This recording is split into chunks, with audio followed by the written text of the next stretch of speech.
Certains peuvent proposer un accompagnement standard. Moi, je suis à l'inverse sur une approche qui est entièrement centrée sur votre singularité. Et votre singularité, eh bien, ça demande que moi aussi, je puisse m'appuyer sur ce qui est ma propre richesse pour essayer d'y répondre. Concrètement, mon parcours est plutôt varié, riche, entièrement tourné vers l'être humain dans toutes les situations qu'il peut rencontrer. J'ai aussi bien travaillé dans les domaines de la petite enfance, de l'éducation, de l'accompagnement aux transitions professionnelles, que dans le domaine simplement de l'accompagnement au moment de la mort et après la mort. Comment est-ce que chacun vit en fait toutes les étapes de la vie. Et ça fait en tout cas de ma personnalité une capacité à être simplement en relation avec vous, avec le moment dans lequel vous êtes dans votre vie. Alors l'accompagnement personnalisé, ça va simplement vouloir dire que dans ce qui va être notre échange, notre collaboration, moi je vais pouvoir aller d'une de mes expériences à une autre et pouvoir m'adapter dans les termes que je vais utiliser à ce que vous vivez,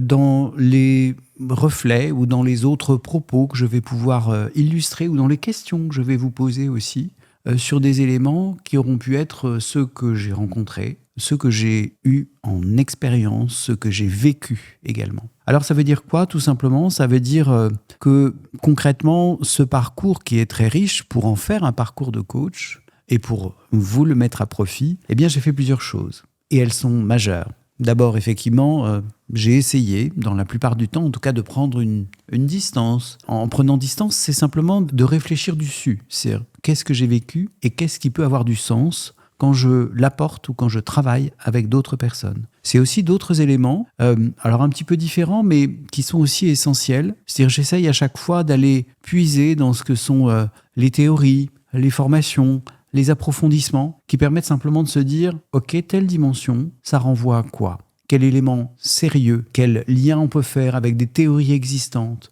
pour pouvoir à chaque moment se dire « Ok, ce que la personne vit, ça fait écho dans ma vie, mais ça est aussi en référence avec un certain nombre d'éléments, de théories, d'analyses qui ont déjà été faites. » Alors de ça, on va en faire quoi ? Et pourquoi ça devient un accompagnement personnalisé ? Tout simplement parce que dans l'échange qu'on va avoir, moi je vais être dans une démarche d'écoute active. Mais aussi, dans cette préparation de l'accompagnement, nous allons être dans une préparation interactive. C'est-à-dire non seulement j'écoute, mais je vais aussi vous poser des questions. Vous allez aussi pouvoir me répondre, aussi pouvoir me guider dans ce que vous souhaitez, dans ce que vous ne souhaitez pas, dans ce qui constitue pour vous le cadre global. Et on va explorer l'ensemble de ce cadre. On va essayer de voir ce qui vous convient, ce qui vous convient moins bien. En tout cas, l'essentiel au bout du compte, c'est que dans ce qui va pouvoir être l'accompagnement pour le coup personnalisé, on puisse trouver ce qui vous correspond, à vos valeurs, à vos références, au sens que vous donnez aux choses, à l'attention que vous portez aux gens, à votre parcours, à vos émotions, à vos ressentis. En tout cas, dans tous les cas, accompagnement personnalisé, ça veut dire que je ne viendrai pas avec un outil standard, mais j'aurai à chaque fois cherché à développer, à amener une finesse, une subtilité supplémentaire qui vous correspond.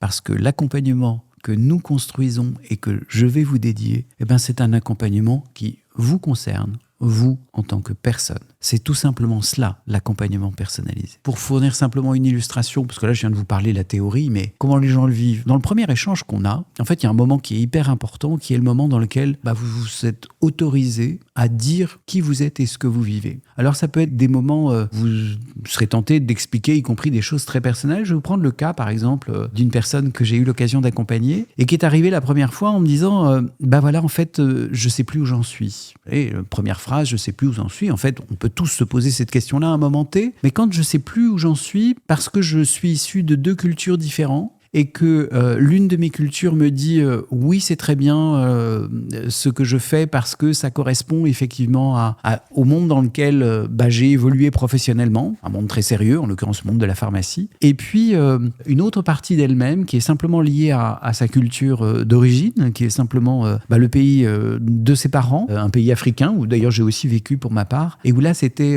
mais non, c'est la médecine traditionnelle qui est le plus important. Et en fait elle s'est trouvée à un moment T, je ne sais plus qui je suis et je ne sais plus ce que je veux faire. Et dans cette étape-là, ça a été effectivement de pouvoir se dire, très bien, le point commun? Comment je vais personnaliser cet accompagnement? Alors, un des éléments importants, c'est qu'effectivement, ayant vécu en proximité et dans le pays en particulier où cette personne a vécu, inévitablement, j'avais un certain nombre de points de référence, voire certains mots que j'ai pu aussi utiliser, qui pour elle aussi avaient du sens, et ça, j'ai pu effectivement le vérifier. Et en établissant cette proximité, ce contact, d'être ensuite beaucoup plus à l'aise sur l'ensemble des échanges. Un certain nombre de barrières personnelles pouvaient à ce moment-là simplement tomber. Je n'étais pas simplement l'accompagnateur, mais aussi le coach qui sait un peu de quoi il parle et qui parle aussi le même langage que la personne qui est venue. Alors ça, c'est un exemple effectivement d'une situation de quelqu'un qui vient d'un univers complètement différent, avec une origine multiculturelle qui n'est pas obligatoirement la mienne, mais en tout cas, j'ai été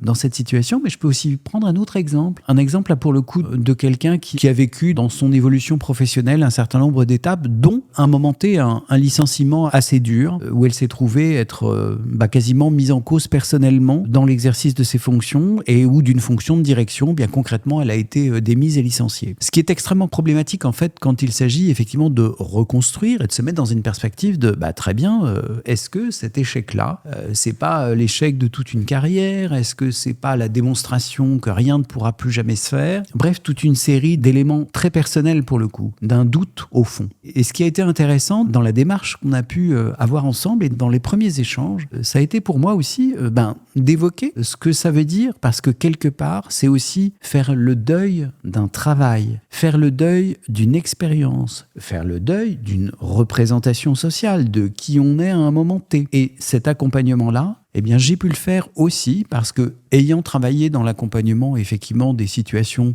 alors notamment de transition difficile, de transformation importante dans le champ de la vie, je me suis spécialisé à un moment T dans l'accompagnement des personnes en deuil. Et en fait, toute transformation implique une partie de faire deuil d'une expérience pour en découvrir et en construire une autre, comme on peut faire le deuil d'une personne pour vivre et continuer à vivre sa vie. Et ces éléments-là, ce sont des éléments sur lesquels je sais trouver les mots, les exemples, et c'est à partir de ce moment-là aussi un élément très important de l'accompagnement, pour le coup personnalisé, parce que je vais intégrer à chaque fois des éléments, des étapes de reconstruction qui vont tenir compte de cette douleur qui a été ressentie à un moment T et de ce deuil en fait d'une situation pour construire une nouvelle situation. Au travers de ces quelques exemples ou quelques données, en tout cas, pour moi, ce qui est important de dire, c'est que l'accompagnement personnalisé, c'est d'abord et surtout être en capacité de saisir, de sentir,